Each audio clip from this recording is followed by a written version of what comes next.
kedilerle, hayvanlarla ilgili Video çekecek Ece. Ece'nin bu videonda hangi hayvanlar olacak? Bize anlatır mısın? Kedi,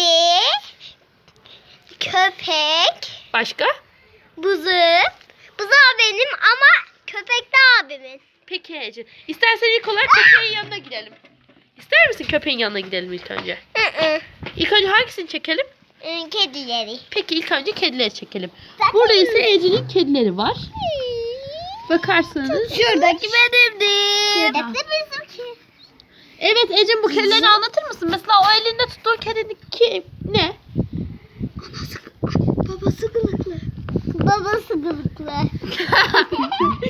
Peki Ece, bu kedi ne? Bu kedinin ismi? Şeker. Şeker mi onun adı Ege. da? Ege Şeker mi onun adı? Peki aslında o elinde tuttuğun kediler ne? Bu Jojo. Bu da kısa tüylü. Peki teşekkür ederiz bu kedileri gösterdiğin için. Peki Ece, hadi şimdi köpeğinin yanına gidelim. Wow wow wow. Miyav miyav. Evet Ece, hadi kedinin yüzünü göster. Allah'ım, kediler, korkuyorum. Ece, peki bu kedinin annesinin ismi ne? Rufus. Rufus. Rufus ne kadar da tuhaf bir isim. Allah'ım. Allah'ım. Olmadı. Bu da çizmeli kedi. Çizmeli mi? Ay ne kadar tatlı bir ismi varmış. Çizmelinin. Çizmeli kedi. Çizmeli kedi. Bu da çizmeli kedi. Evet, Ece'nin çizmeli kedisi o. Anne. Şu anda anneleri görüyorsunuz. Anneleri çok büyük bir kedi. En bakalım ananı. Evet. Arkadaşlar, bu annesi. Peki Ece, bu annenin ismini tekrar bize hatırlatır mısın? Rufus. Hayır, Rufus. değil miydi ya? Ece'nin isimleri her zaman değişiyor. Arkadaş, lütfen çocuklar kediye zarar vermeyelim. Evet. Kedi. Bu da yavrusu. Evet. Çizmeli kedi. Çizgili Hayır, çizmeli kedi bu.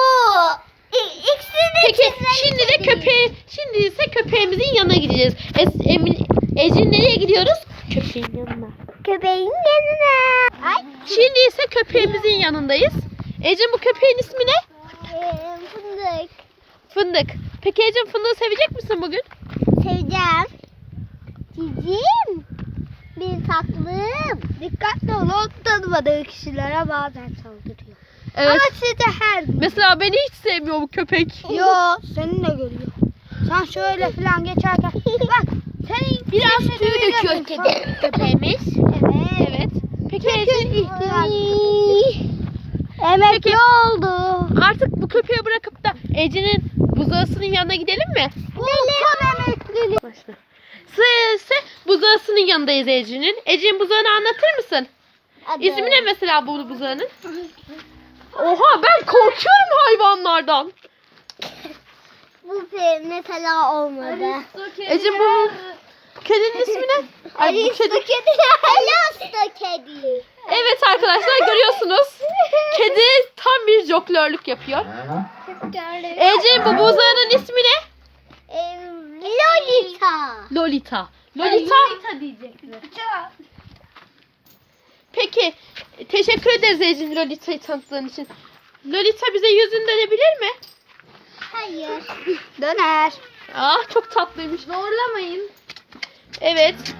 Lolita. Annesine bakalım. Evet. Burada ise gördüğünüz üzere bir sürü danamız var. Erkek. İnek. Bu bizim büyük hayvanımızın en sevdiği tek annesi. Ecin hayır. Ecin hadi Lolita'nın annesini de sev. Lolita'nın annesi. Hadi sev. Korkma, bir şey etmez. Korkma bir şey yapmaz hadi. O siyah inektir. Onlara panda deniyor değil mi Ecin? Hı hı. Peki Ecin, istersen artık videomuza dışarıda devam edelim. Ne dersin? Evet, şurada bir kediyi görüyoruz ve bu kedi gerçekten bir ağaca çıkmış. Ne yapıyor acaba? Ağaçta kaldı, kurtaracağım. Bir tanesi de buraya çıkmış. Sen korkma. Götünü sana kedi. Kedi neden sevmek istemiyor? Çok tuhaf. Benimki inmek Ah korkuyorum ben. Kedimiz aşağı güvenle indi. Sıra öteki kedide. Evet. Öteki de indi. Ver onu. Ben köpeğim. Evet. Tıklayın ve bize girin. Evet ve Ece'nin tıklayın. kanalına abone olun. Hoşçakalın. Bye. Eğer bu videonun altına yorum yazmak istiyorsanız yorumlar açıksa yorumları yazmayı unutmayın. Ve zili tıklayın. Beğenmeyi de unutmayın.